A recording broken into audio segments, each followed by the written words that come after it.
Hello everyone and welcome back to another video from Apps Academy. In this video, I'm going to show you how to create your very own classroom within the Quizlet application.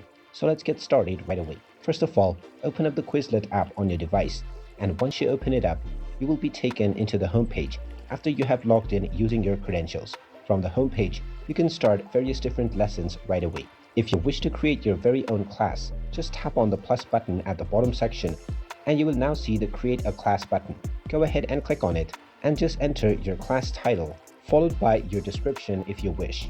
You also have the option to choose whether other class members are allowed to add sets and new members.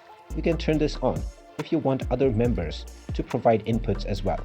Then tap on the tick mark and now your classroom has been created. You can then click on the Add Sets button in order to add your Quizlets within this classroom. And from the members screen, you will be able to invite other members as well.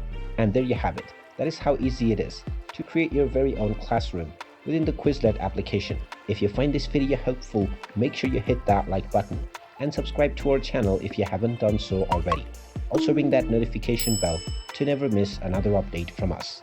Thank you for watching and I will see you again in the next video.